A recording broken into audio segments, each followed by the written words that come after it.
नमस्कार साथियों। तो आज है 3 नवंबर 2024। कल 4 नवंबर मंडे से एक नया ट्रेडिंग वीक शुरू होने जा रहा है। जैसे कि लास्ट ट्रेडिंग वीक पे हमने देखा बाजार में कोई बहुत बड़ा डाउनफॉल नहीं हुआ। निफ्टी 50 अपने आप को होल्ड करने की कोशिश कर रहा है 24,000 के ऊपर। और विशेष रूप से लास्ट ट्रेडिंग डे पे यानी मुहर्रम ट्रेडिंग सेशन पे हमने देखा निफ्टी 50 की क्लोजिंग हुआ 24,300 के जस्ट ऊपर, 24,304 पॉइंट पे, थोड़ा सा गेनिंग के साथ। तो दोस्तों नेक्स्ट ट्रेडिंग वीक काफी ज्यादा इंपॉर्टेंट होने जा रहा है। बहुत सारे इवेंट है, एक एक करके आपके साथ जानकारी शेयर करूंगा। तो दोस्तों आपको क्या लगता है, लास्ट कुछ ट्रेडिंग वीक पे हमने देखा बाजार में जैसे डाउनफॉल हुआ था या लास्ट ट्रेडिंग वीक पे मार्केट स्टेबल था, क्या ऐसे ही मार्केट रहेगा या यहां से बाउंस करेगा, ऊपर की तरफ पहुंचेगा 24,500 को क्रॉस करके 25,000 की तरफ? जो भी आपको लगता है प्लीज बताइए एक एक करके कमेंट करके। तो दोस्तों अब बात करेंगे कुछ इंपॉर्टेंट की फैक्टर्स एंड कुछ इंपॉर्टेंट लेटेस्ट अपडेट जो कि बाजार को ट्रिगर कर सकता है। और सबसे इंपॉर्टेंट की फैक्टर्स जो कि मार्केट को ट्रिगर करेगा ही 100%, वह है यूएस में चुनाव, जो कि लगातार 2 हफ्तों से चुनाव की प्रोसेस यानी वोटिंग प्रोसेस चल रहा था, जिसका आउटकम यानी रिजल्ट आउट होगा कब? मंगलवार को। आज हो गया रविवार, कल सोमवार छोड़ के मंगलवार 5 तारीख दोस्तों चुनाव की रिजल्ट आउट होगा। और दूध का दूध पानी का पानी हो जाएगा। किसकी सरकार बनेगा? क्या डेमोक्रेटिक पार्टी की सरकार बनेगा या रिपब्लिकन पार्टी का सरकार बनेगा? डेमोक्रेटिक पार्टी से बिलोंग करता है आपकी कमला हैरिस जी, मतलब जो प्रेजेंट सरकार चला रहा है आपकी जो बाइडेन की सरकार, या डोनाल्ड ट्रंप की सरकार बनेगा? अब आप देखिए, मुझे अगर पूछेंगे ना कि कौन सी पार्टी की सरकार बनने से इंडियन फर्म को या इंडियन कंपनीज को फायदा मिलेगा, तो देखिए यहाँ पे पसंद तो मुझे दोनों ही नहीं है। बट हाँ, अगर हम पॉलिसीज के ऊपर बेस करके बात करें ना, डोनाल्ड ट्रंप की सरकार अगर बना, बहुत सारे सेक्टर को बहुत ज़्यादा फायदा मिलेगा। विशेष रूप से आईटी सेक्टर हो गया, मेटल सेक्टर हो गया, टेक्सटाइल सेक्टर हो गया, ठीक है, इलेक्ट्रॉनिक मैन्युफैक्चरिंग सर्विस सेक्टर हो गया, बहुत सारे सेक्टर को यहाँ पे फायदा मिलेगा अगर डोनाल्ड ट्रंप की सरकार वापसी हुआ यूएस में। क्लियर हो चुका है? तो ये दिन तो देखिए बहुत ज़्यादा क्रूशल, बहुत ज़्यादा इंपॉर्टेंट होने जा रहा है। ना केवल भारतीय निवेशक, पूरे दुनिया की निवेशक दोस्तों नज़र रखेगा 5 नवंबर रात को, बेसिकली इंडियन स्टैंडर्ड टाइम के अकॉर्डिंग उसका आउटकम निकलेगा। यार इसको छोड़ के मतलब 5 नवंबर इतना इंपॉर्टेंट डे, वो खत्म होगा कि नहीं होगा 7 नवंबर दोस्तों एफओएमसी मीटिंग के आउटकम। आप समझ रहे हो ना, मतलब बैक टू बैक धमाकेदार इवेंट, बैक टू बैक। एक 5 नवंबर हो गया आपका चुनाव की रिजल्ट, चलो ठीक है। 6 नवंबर को छोड़ के ये देखिए 7 नवंबर को फिर से आउट होगा एफओएमसी मीटिंग की आउटकम। तो क्या लास्ट बार हमने देखा 50 बीपीएस के आसपास रेट कट कर दिया था, ये देखिए 50 बीपीएस के आसपास रेट कट कर दिया। क्या इस बार भी 25 बीपीएस के आसपास रेट कट करेगा? बिकॉज ये बात भी सही है कि यूएस की जो सीपीआई इन्फ्लेशन रेट ना लास्ट कुछ महीनों पे काफ़ी अच्छा हुआ, मतलब काफ़ी हद तक ड्रॉप हुआ। उसके साथ साथ इस बार देखिए जो यूएस की जीडीपी ग्रोथ रेट हमने देखा, डेटा भी काफ़ी ठीक ठाक हुआ, 3% के आसपास Q2 में था। Q3 की फर्स्ट प्रेडिक्शन डेटा भी हमने देखा था 2.8%, जो कि एस्टिमेट जो था उससे थोड़ा डाउन हुआ, बट स्टिल एक ठीक ठाक मैनेजेबल था। ठीक है, तो क्या एफएमसी मीटिंग के थ्रू इस बार पॉयल साहब ने फिर से रेट कट करेगा या होल्ड करेगा? दिसंबर पे जब एफएमसी मीटिंग है, नेक्स्ट एफएमसी मीटिंग इस साल खत्म होने से पहले, क्या उसमें करेगा? तो आपको सब कुछ मालूम पड़ जाएगा। तो ये हफ्ता ना सीरियसली बोल रहा हूं बहुत बहुत इंपॉर्टेंट होने जा रहा है, बहुत ज्यादा इंपॉर्टेंट। अच्छा, उसके बाद ये तो खैर हो गया आपका एफएमसी, मतलब आपकी यूएस की इंटरेस्ट रेट।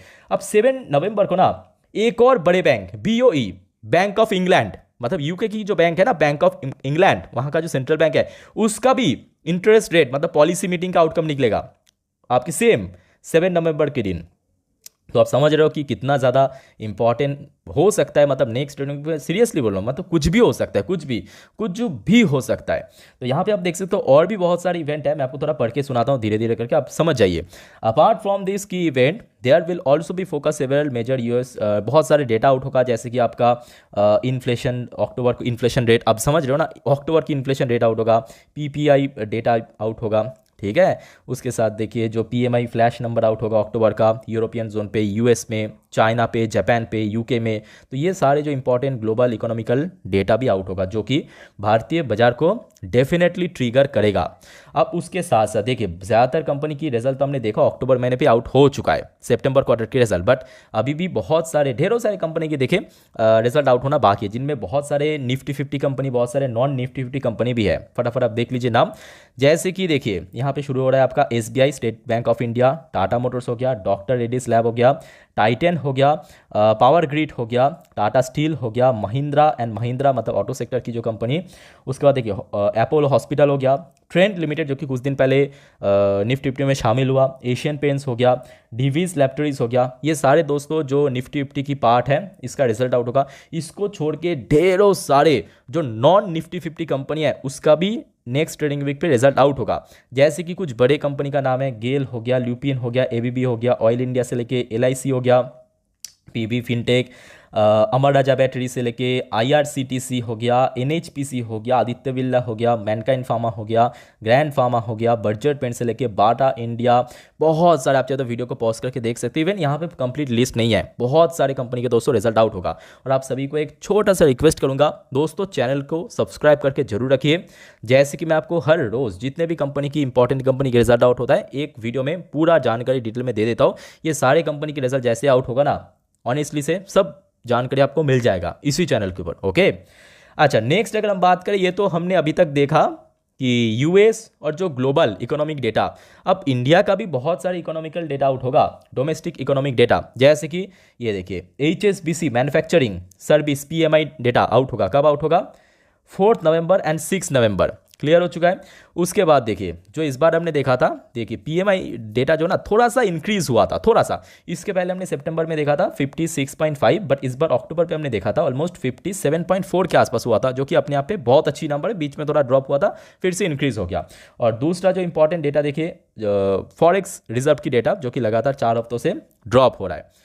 अच्छा, उसके साथ साथ जो सबसे बड़ा हेडेक एक्चुअली भारतीय निवेशक के लिए है वह एफआईएस का लगातार आउटफ्लो, मतलब लगातार सेल ऑफ करना और दूसरे देश में परचेज करना। जैसे कि आप लोगों ने नोटिस तो किया होगा, चाइना की मार्केट लगातार बढ़ता जा रहा है, पाकिस्तान की इंडेक्स जो है लगातार बढ़ता जा रहा है, जबकि भारतीय इंडेक्स में लगातार गिरावट चला है।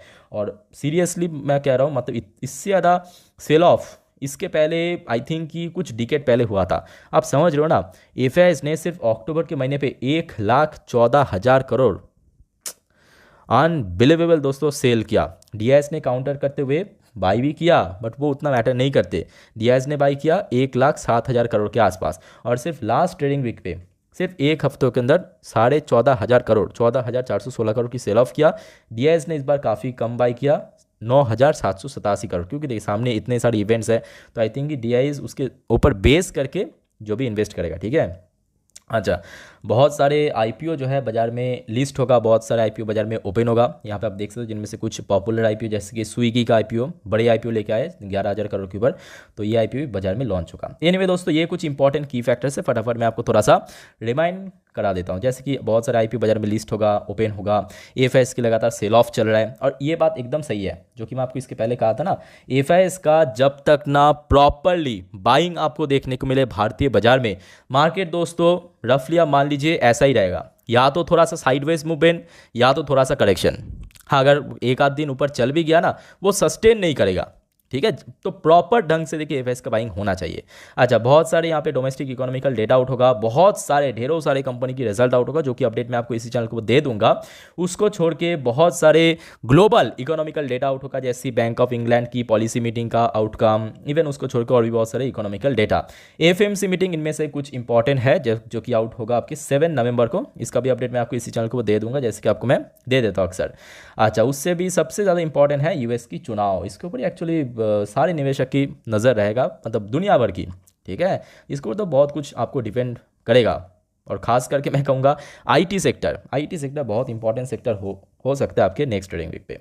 एनीवे, तो ये कुछ इंपॉर्टेंट दोस्तों की फैक्टर्स। अब बात करेंगे कुछ और इंपॉर्टेंट अपडेट्स के बारे में, बट उसके पहले दोस्तों, अगर आपको वीडियो अभी तक अच्छा लगा, इन्फॉर्मेटिव लगा, प्लीज़ वीडियो को लाइक करना, और प्लीज़ दोस्तों चैनल को सब्सक्राइब करके जरूर रखना इस टाइप की इन्फॉर्मेटिव वीडियो हर रोज़ पाने के लिए।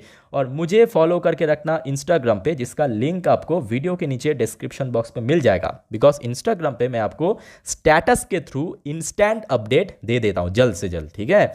अच्छा, बात करेंगे डॉ जोन्स, जो कि लास्ट डे ठीक ठाक क्लोजिंग दिया था। डॉ जोन्स के अंदर क्लोजिंग हुआ था 0.69% पॉजिटिव में। अच्छा, नैस्डैक में क्लोजिंग हुआ था 0.80% पॉजिटिव में। बट इसको आप पकड़ मत लेना, क्योंकि यूएस मार्केट में कुछ भी हो सकता है। एक दिन में 2% की तेज़ी भी हो सकता है, दूसरे दिन पे 4% की गिरावट भी हो सकता है। ठीक है, जैसे कि भारतीय मार्केट में चुनाव के समय याद है ना, जिस दिन चुनाव की रिजल्ट आउट हुआ था 4 जून, वो दिन को हम कैसे भूल सकते हैं। मतलब एक दिन पे इतना डाउनफॉल, बाप रे बाप, मतलब पूरा पसीना छूट गया था, सीरियसली बोल रहा हूँ। अच्छा, इसके ऊपर देखिए बेस करके ना brain crude and crude oil बहुत ज़्यादा रिफ्लेक्ट करेगा और कमोडिटी मार्केट में भी थोड़ा प्रेशर बन सकता है। अब देखना ये होगा किसकी सरकार बनेगा। जो बात मैं आपको कुछ टाइम पहले कह रहा था ना कि देखिए भारतीय निवेशक के अकॉर्डिंग ना अगर डोनाल्ड ट्रंप की सरकार बना वो बहुत अच्छा रहेगा। तो यहाँ पे मैं आपको थोड़ा दिखाना चाहता हूँ, मैं कुछ टाइम पहले ही देख रहा था कि यहाँ पे कुछ मेंशन किया था। ये देखिए इंडियन अमेरिकन चाहते हैं कि किसकी सरकार बने, तो मे भी यहाँ पे डोनाल्ड ट्रंप को ही सब लोग कह रहा था, मतलब जो इंडियन निवेशक, ठीक है। तो इसके ऊपर अपडेट मैं आपको दे दूंगा। अच्छा, उसके बाद देखिए इजराइल और ईरान के भीतर फिर से थोड़ा सा गर्मा गर्मी बढ़ चुका है और वहाँ पे देखिए फिर से थोड़ा सा टेंशन बढ़ा है। तो इजरायली जो टॉप इंडेक्स TA35 है ना, वो देखिए वहाँ पे तो आज ओपन हो जाता है, संडे से ओपन होता है मार्केट। तो 3 नवंबर अभी आप देख सकते हो वहाँ पे लोकल टाइम 1:27 TA35 जो कि इजराइल की टॉप इंडेक्स थोड़ा सा वीक चल रहा है। अच्छा, इसको छोड़ के रिसेशन के ऊपर कुछ शॉकिंग अपडेट आया। क्या यूएस नेक्स्ट 6 महीने के अंदर मंदी यानी रिसेशन में पहुंच जाएगा? ऐसा दोस्तों एक सर्वे किया गया था और वेरी वेरी शॉकिंग रिजल्ट आया। ऑलमोस्ट यहाँ पे 61% लोगों को लगता है कि यूएस दोस्तों नेक्स्ट 6 महीने के अंदर रिसेशन पे पहुंच जाएगा। और मैं कहूँगा ये बहुत ही बुरी बात है। क्यों बुरी बात है? क्योंकि देखिए यूएस एक ऐसा इकोनॉमी है ना, उसके हाथ में डॉलर है और डॉलर दोस्तों आज 80% देश जो है इंटरनेशनल व्यापार डॉलर से ही होता है। तो अगर डॉलर में कुछ छेड़छाड़ हुआ, उसका वैल्यूएशन गिरा, इम्पैक्ट आपको पूरे दुनिया भर में, चाहे अब रशिया की इन्वेस्टर्स हो, चाइना की इन्वेस्टर्स हो, कोई भी हो, डज नॉट मैटर, इम्पैक्ट आपको देखने को मिलेगा, ठीक है। तो दोस्तों ये कुछ इंपॉर्टेंट अपडेट्स था जो कि आपके साथ मैं शेयर किया और कोई डाउट्स है कमेंट करके पूछिए। अच्छा, एक और बात तो मैं बोलना ही भूल गया, कल बाजार ओपन होगा ना मंडे, तो उसके पहले आज रात की जो 10:30 की वीडियो आएगा इस चैनल के ऊपर, लगभग वही 10:40 के भीतर मोस्ट प्रॉब्ली मिल जाएगा आपको, देखना मत भूलेगा, जिसमें हम मार्केट प्रेडिक्शन के साथ साथ आज पूरे दिन की लेटेस्ट अपडेट को भी कवर करेंगे। फिलहाल दोस्तों वीडियो को वाइंड अप करता हूँ, मिलते हैं नेक्स्ट वीडियो पे। टेक केयर, बाय बाय, जय हिंद।